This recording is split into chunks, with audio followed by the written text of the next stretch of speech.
When you come to pick an ETF, you may have noticed that there are actually two types of the same ETF. There's the accumulating version, and then there's the distributing or income version. So let's go through the differences and which one of these may be best for you. An accumulating ETF means that the dividends paid from that ETF are automatically reinvested back into the ETF that paid you those dividends. For example, let's say that you have VUKG. This is a Vanguard FTSE 100 ETF, and this one is an accumulating fund. This pays a dividend, but as an investor investing into this fund, you will never ever see those dividends. Any dividends that actually get paid out from that fund's underlying holdings are reinvested back into that fund. So they don't show up on your account and they don't get put into your bank.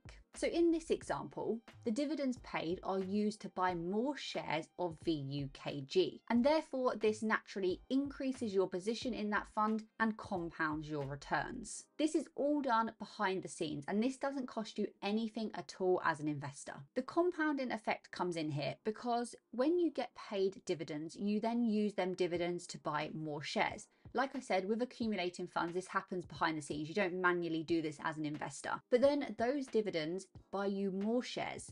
And then more shares means you get a higher dividend amount because you own more shares. So then you use that higher dividend amount to buy more shares and then even more shares. And it just keeps accumulating like this on and on and on. With distributing ETFs, which are also sometimes called income ETFs, for example, like VUKE, which is exactly the same as VUKG. It's a FTSE 100 ETF, except this one is the income version. And with this, you get paid the dividends directly to you. So you will literally receive the cash and then you can do whatever you like with that cash. You could decide to do exactly the same as what the accumulating version would do and just go on to buy more shares of that ETF that paid you.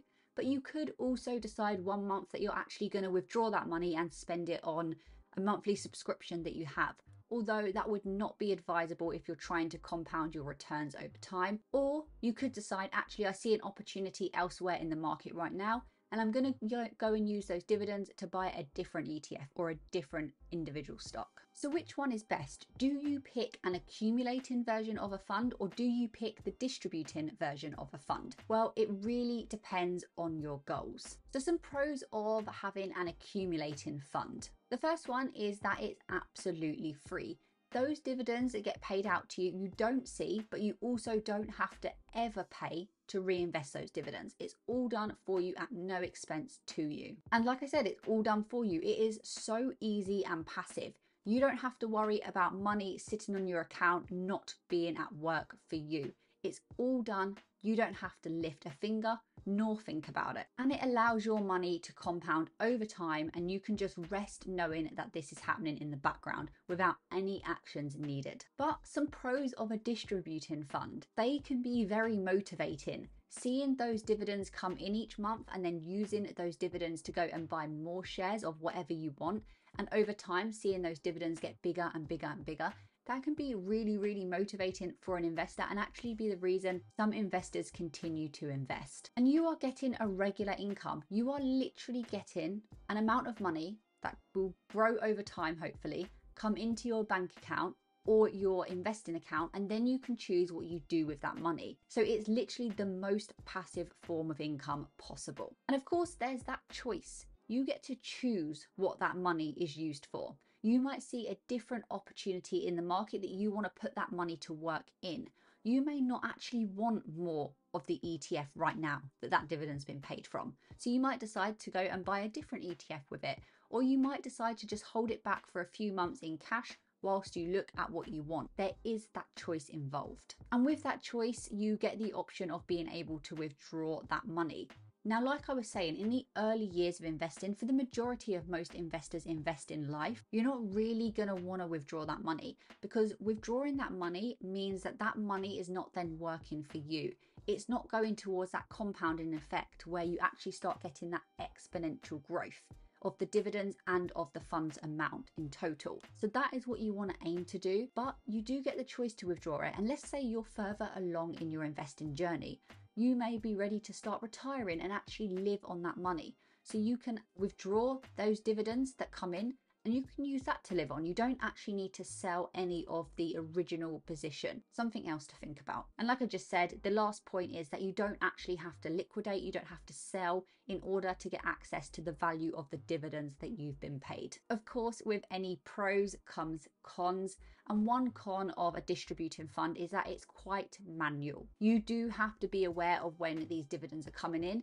Then you have to go and find the dividends on your account and actually put them back to work by reinvesting them. And if you get to the position where you forget that you got dividends paid to you and you leave them on your account sitting in cash for a long time, then you are technically missing out on investment returns, which could negatively impact your future, or of course slow you down towards your goals, depending on where you are in your journey and how big your dividends are, of course. So I think before deciding which of these two types actually fit you best, have a think about the following things. Does your platform actually charge you to reinvest the dividends that you get paid? Some platforms will not charge you, and it will be free to reinvest those dividends. Therefore, the difference between distributing and accumulating could be quite similar, as long as you're actually willing to do the manual work, because there's no fees involved. But other platforms will actually charge you. They'll charge you the same amount as if you were to invest into something for the first time. And of course, those fees can be different depending on the different platforms, but those fees could add up over time. If you're getting a dividend paid every single month from whatever in your portfolio and you're always reinvesting, even if it's a small amount, that will add up over time. So definitely do the calculations and look into that. And also consider your tax implications. This one seems boring, but basically if you're in the UK and you have your investments inside of a stocks and shares ISA, then you won't pay any tax on any capital gains or dividend income. So you want to hold your money in a stocks and shares ISA as much as you possibly can. But also remember that outside of an ISA, the dividend income capital gains allowance is actually going down, and it continues to do so. So be very aware of that as well, because that might make you think that actually you want maybe an accumulating fund instead of a distributing fund. Just another thing to think about. If you want to open a stocks and shares ISA, or you want to open a general investment account with Trading 212, then I'll leave a link in the description below. By using my link, you will get a free share worth up to £100, and so will I. So check it out if you're interested. And also if you want to become a Patreon member and get access to the Discord group that I have, where we chat about investing and our portfolio moves every single day. Again, a link will be in the description below. I hope to chat to some of you over there soon. More importantly, I hope this video was helpful to any beginners out there, or anyone that are seeing options as to a distributing fund or an accumulating fund, because I know it can be quite confusing. Thank you so much for watching, and I'll see you in the next one.